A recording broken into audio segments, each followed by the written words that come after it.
Today, we are going to be taking an in-depth look at the recently released Nordictrack S27i Studio Cycle bike with its enormous 27-inch high-def touchscreen. And not only that, but we'll also be checking out and comparing it with the new 2022 version of the Nordictrack S22i. And of course, answering the age-old question of, is bigger always better? We're going to find out.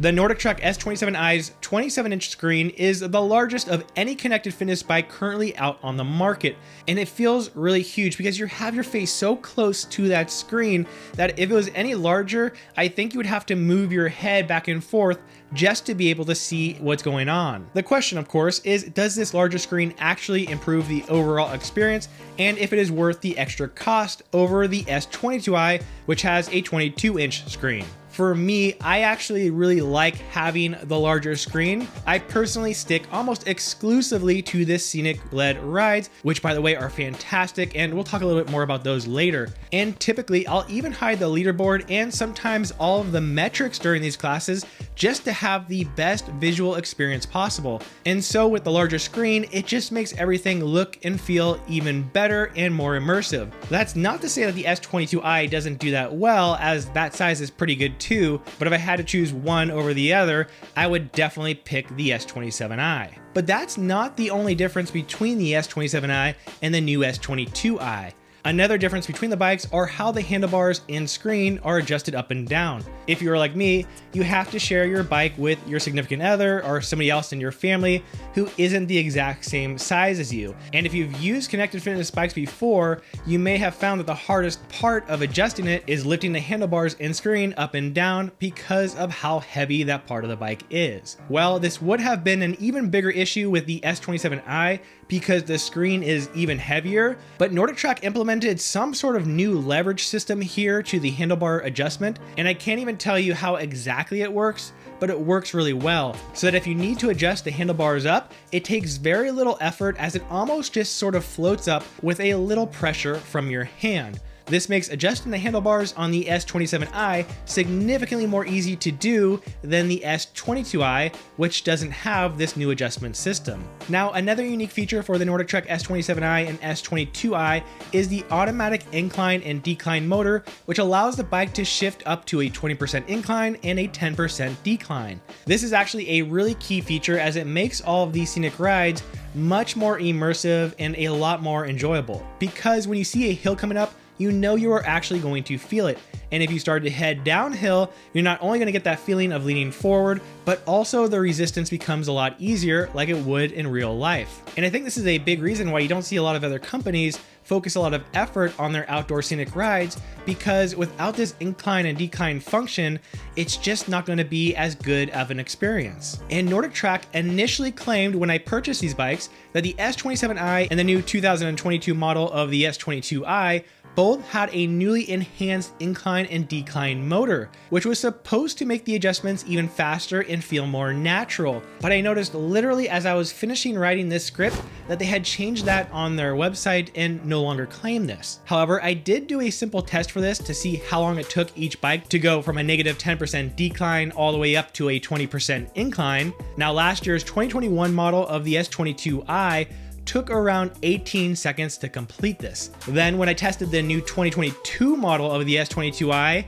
I did get the exact same result of 18 seconds, which is why I'm guessing that they took the claim of their improved motor down. But here is what I found that was really interesting. I think they did improve the incline and decline function for the S27i, as the time was cut down from 18 seconds to just 13 seconds, around a 30% improvement. Now, this could be because on the S27i, the dumbbells were moved from the front of the bike to the back, but I don't really think so because the screen of the S27i is a lot more than 6 pounds more than the S22i. And in terms of how much you'll feel like the incline is faster or smoother during an actual ride, well, it's not going to be something that you're going to notice a ton unless you're really looking for it, or unless your ride shifts into a really big incline or decline. Then you'll really notice the difference. Now, both the S27i and S22i bikes come with a nice metal set of 3-pound dumbbells. They are held on the front of the bike with the S22i and are placed on the back of the bike with the S27i. Alongside the change in dumbbell placement, there is also a different bottle holder placement for these two bikes. Like the previous model, the new S22i has 2 large bottle holders under the cell phone tray, but with the S27i, there is only one small bottle holder in the center of the bike, which personally, I don't like these type of bottle holders nearly as much, as they don't fit, for example, shaker bottles, and often for longer rides, I like to have 2 bottles to take with me. Another big upgrade for both of these bikes is an improved front-facing 30-watt sound system. Now, I'm not sure how many wattages last year's model had, but it was pretty poor and nowhere as good as this, with only 2 small speakers on the back of the tablet. And between these speakers is a new version of their Auto Breeze fan. This fan has 3 different speeds with a 4th auto speed version, which I actually don't really like using because I prefer just to have the full blast of the fan on me at all times. But because of the new front-facing speakers, this fan is much more narrow than the previous year's model, and the fan power is definitely weaker here as well. Last year's fan was really strong and I really liked it. This fan is just not quite as good. Okay, what else? Well, they've changed the seat for both of these bikes with a new seat that is a bit more comfortable to ride on. I actually like the seat a lot. It feels nice with a little more cushion, but not so big that it limits your performance or anything. And they've also decided to include hybrid clips this time around, allowing for both a clip-in speed cycling shoe and a toe cage for those who don't have cycling shoes, which I think is a great choice because previously they would just come with only the toe cages, which in my opinion make the experience of riding these bikes a lot less enjoyable, and you'd have to buy another set of pedals to install to make them work with your cycling shoes. So I'm glad that they've changed to delivering the bike with the hybrid option. They've also decided this time around to add an on-off switch at the bottom of the bike where you plug it in so you don't always have to unplug it to turn it off. While I like the ability to turn the bike off, I don't like the placement of the switch, and I have no idea why NordicTrack doesn't just have a simple power button on the tablet like every other single bike, but at least it's here, and hey, any improvement is still an improvement. What hasn't changed and is still here is the 360-degree rotating screen, which is great for strength classes and bootcamp classes, which mix cycling and strength, which the platform NordicTrack uses, seems to be starting to implement. The incline and decline, as well as resistance, are all controlled by buttons directly on the handlebars, which I think is nice in some ways because you don't have to take your hands off the handlebars like a real bike. But personally, I don't like using these buttons to control my resistance quite as much as I like using a resistance knob that are found on most other indoor studio bikes. But at the end of the day, it doesn't really bother me a bunch because I rarely use them. And that is because of NordicTrack's excellent Smart Adjust system, which did not exist when I reviewed the S22i bike last year. It was added later on. See, the S22i has always automatically adjusted its incline and decline to match the terrain of the ride, but the problem was that you always had to follow the exact resistance as was suggested by the trainer, which meant unless you happened to get really lucky to find a workout designed just with you in mind, that you would have to take off the auto follow, which also would turn off the auto incline and decline function, and that just sucked because you had to then adjust the incline and decline and resistance manually as you saw the terrain change during your ride. And it really limited which classes I would take because I just didn't want to do that. But then they added Smart Adjust, and this solved pretty much that entire issue, because if you find the current difficulty too easy, all you need to do is increase the resistance, and the Smart Adjust will adjust the rest of the ride accordingly, alongside continuing to adjust for the terrain, and it will even remember that information from one ride to the next. And so like I said, after starting a ride and adjusting it a little bit because every coach and class is a bit different,